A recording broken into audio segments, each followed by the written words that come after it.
difference, too, because the first you had Billy and Stu. The second you had Mickey and Mrs. Loomis. And now the third, you get just one. You get Roman. And Roman is her, half-brother and all this other stuff. And he reveals he's the one that killed Maureen or basically directed them to do it. Yeah, he made this movie, and he said, your boyfriend Billy didn't like to seeing his daddy in my film. He didn't like it at all, not too much at all. And, once I showed him and supplied the motivation, all the kid needed was a few pointers, have a partner to sell out, someone to blame, have a motive. It was like he was making a movie, which is kind of like a jab. It was trying to be a little sick joke or whatever that he was making. And then there's this big fucking scene where everything's all, there's a big fight between them, and he gets the gun and shoots her. She seems to be dead. I mean, he shoots her right in the fucking chest. So she falls out, and then you hear Dewey and Dale screaming, don't you hurt her, I'll kill you, this, that, and the other. He turns around, and her fucking body's gone. So he's like, what the fuck? So he picks up the phone and tries to dial her, and then she's the incoming call, and right as he answers the phone, she comes out after, he's looking for her and shit, and stabs him right in the fucking back with this giant, I guess, ice pick or something. It's some big fucking thing. It looks like an ice pick or something. And, stabs him, and then he falls to the ground and all that, and then it's funny, he's like, I'm a director, I direct, this, that, and the other, mother, dad, it doesn't matter. She's dead. Nothing's going to change that. At least I got to make my movie. And she's like, yeah, stab through you, right? And then she stabs him right in the fucking chest. Just bam, right there, point blank, right in the fucking chest. So he's laying there and shit. And finally, Kincaid busts in after Dale and Dewey bust in, and they look at him and they're like, it was Roman? It was Roman the whole time? So obviously he faked his fucking death.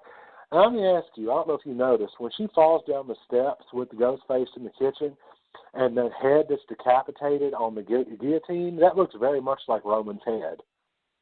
It did. If you look at it and pause, yeah, almost like he had a mock-up of his own head made to supply the illusion, because she felt for a pulse, remember, on him in the casket, and he didn't have one. So I think he used a mock-up body, because if you pause that just right, that looks just like Roman's head that comes off that guillotine. Yeah, it's fucking weird, man. He went to a lot of trouble, I'll tell you that. Yeah, he damn sure did. But, I mean, it was kind of brilliant, but kind of like the story was just kind of weird. I mean, it was such a departure from the other ones. And so after all that, the killer, comes back for one last time, one last scare, kind of like, again, an homage to the first film. And she's like, head, Dewey, shoot him in the head, shoot him in the head. He shoots him in the head and flies backwards and, fucking fucks him up, so he's dead for good. And then the movie kind of just ends with Dewey proposing at Sid's house, Sid coming in and leaving the gate open, which I guess is symbolic of the fact that the murders are over and she can now go on with life. And Kincaid's there with like a fucked up arm and shit, and it makes me wonder, was she fucking around with Kincaid? Because what the hell was he doing there? In his pajamas, and shit. So you get the proposal, you get Kincaid there, and, so they're going to watch a movie, and she's like, what kind of movie? And he's like, you'll have to wait and see. And he runs in there, and he's still kind of creepy. Even then, he's still kind of creepy. And then the door flies open, and she turns around and looks, and then leaves it open, and then you cut to black, and you get your good soundtrack, because that's one thing this movie did have going for it, was it had a super good soundtrack, just like the first two.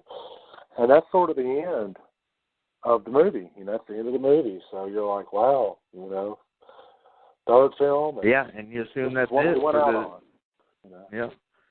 Because we don't get another one for quite some time, and we weren't sure we were ever going to get another one. So I'll go ahead and give my thoughts, and I'll give you a break from talking for a minute. You did a hell of a job on that rundown, so props to you. I muted the snoring bear. I'll see if he's awake here in a second. So I figured out how to mute on here, which is nice.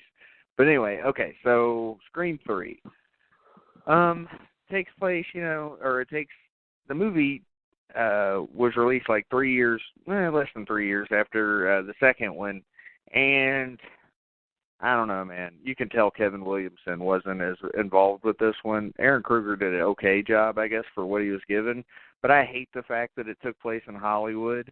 I hate the backstory that they came up with. I hate the brother storyline. I hate the fact that he helped fucking Stu and Billy kill his mom. I hate all that. I despise it. But that being said, this movie has some funny-ass parts to it. In fact, this movie's probably more of a comedy than the other two. Even though those two are, like, a lot of people refer to those as horror comedies, this one has the most comedic elements to me. Obviously, we do get a little Randy cameo, but Randy's not so much in this movie, so that's a bummer because he's dead. No Stu from the first one because he's supposedly dead. Gail looks like shit. Sydney still looks good. I like some of the characters who are playing, the people in the movie. But that's about it. I don't know. But, again, there's still a lot of good things about this movie. There's just so many things in this movie that I wish they hadn't done that, like, I don't like it as much as the second one at all. So I give it another 3, but a low 3. So I'd give Scream 2 a high 3, and this one a low 3. And it's bordering on a 2.5. It's just the fact that I like some of the comedic elements of it enough to still be able to watch this movie over and over again. So That's my thoughts. I hate the backstory. I wish they hadn't done it. It pisses me off. It's better in Woodsboro. It's like sending Jason to space on a lower level or a higher level. I'm not sure which. Yeah, I got you. So you're up. I'll check Vic, see if he's alive real quick. Vic, are you awake? Nope. Oh, what the fuck? All right, back to mute he goes. Go ahead, Blake. All right, well, like I said, third one, we didn't get a fourth one until many years later, 11 years to be exact, and we didn't know we were ever going to get a fourth one, so we thought this was it.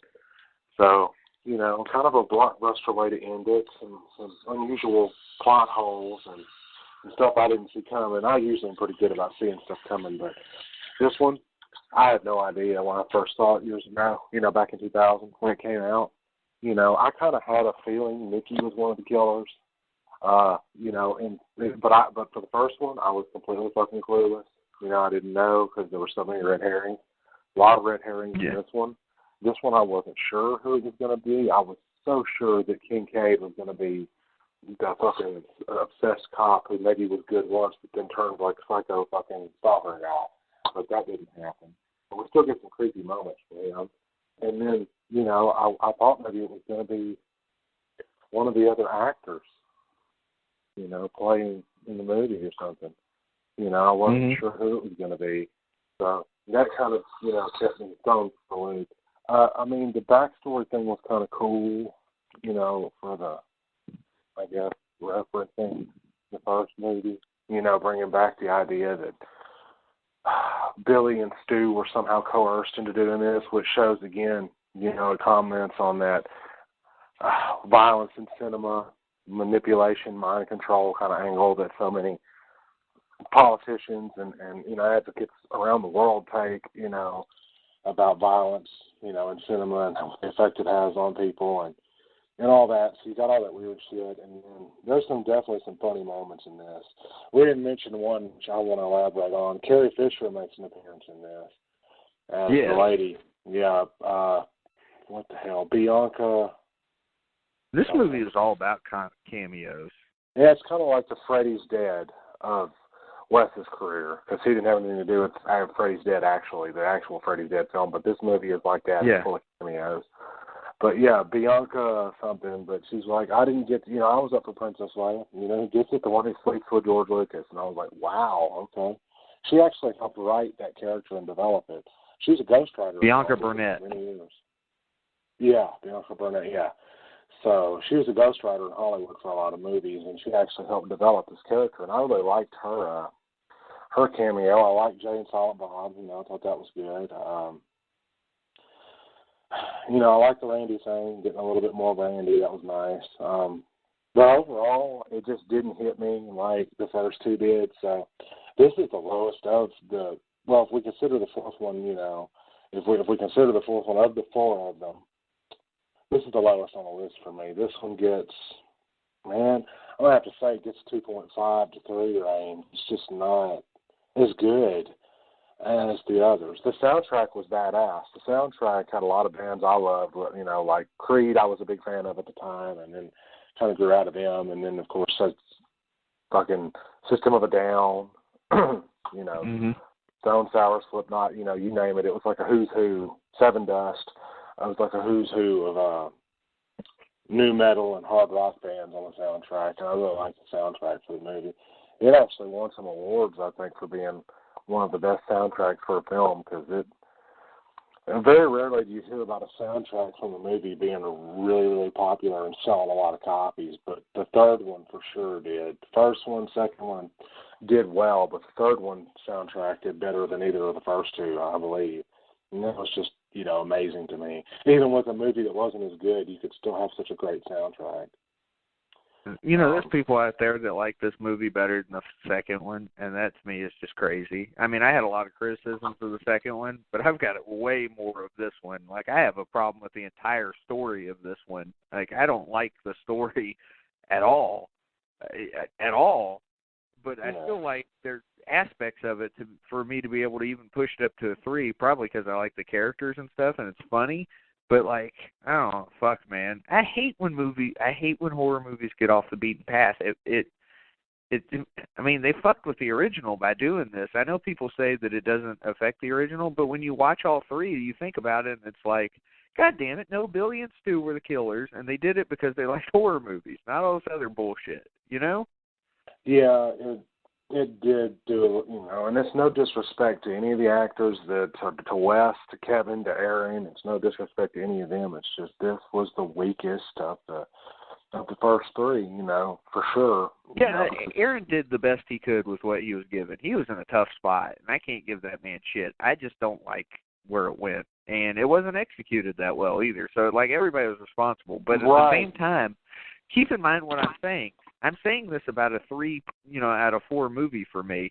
So it's just not good compared to the other Scream movies to me, which says a lot because the other Scream movies are so good. Again, this is one of the best series of all time.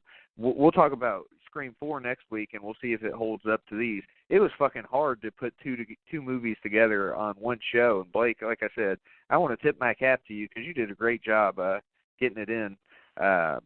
And shit, man, and you got the lesser of the 2 movies, so that's always fun. You know what I mean? Like I said, I consider it a challenge, and I mean, it was a way for me to show you and Vic both, and all the listeners out there, that in addition to being a writer, you know, and somewhat of a, you know, person who's a fan of horror movies, that I really do, you know my shit, and I really do watch. And even though I have qualms with these movies, some of them, I watch them because I'm a fan of horror, and I'm a fan of experiencing new horror, you know. And at the time that I saw it, it was a new movie that was out. You know, I saw it first about 17 years ago when it came out. And I rented it, I think, or saw it on Cinemax or HBO or something. You know, I remember seeing it right after it was released to video, and I really, really liked, you know, I really liked certain parts of it. I liked the character development. I liked that Sid kept her letters because she was still wearing Jerry O'Connell's character letters in this movie. On. So that shows you that there really wasn't anybody serious, I guess, for her on the list, you know. And there was a good interaction with her and her father. You know, you didn't see him again really until the third film. You know, he was in the first one. Yeah, he's out of the country in part 2. Yeah. Yeah, so it was a lot of, you know, it was a lot of a challenge to sit and, like you said, of the lesser of the 2, and I mean, I still managed to pull it off. And like I said, I want to thank you and Vic for letting me come on and kind of do it. And I kind of took notes on how to do it from being a part of so many shows with you guys, where you two would run down, you know, stuff, and you know, I like that format, so I appreciate it. And it was a good time, and I'll be back for Scream 4 if you want me. If not, I can kick rocks. Hell yeah, because I really want your thoughts on Scream 4. I know mine right off the bat, but I'm excited to watch it over and over again, you know, because I watched these movies so many fucking times over the last few days to get ready for this. By the way, everybody can go travinvichorror.wordpress.com, and you can see a bunch of the posters, the cool, like, fan art and stuff like that from Scream. You don't get too much of that for Scream 2 and Scream 3. Maybe it's because they're less popular. Maybe it's because they're sequels. I don't know, man. It's all about Scream, and the first one triumphs over the next 2. Although Scream 2 is pretty good, Scream 3 drops off a little bit more. we'll talk about Scream 4 next week. Blake, whatever plugs you got, let's get them in before we get cut off here.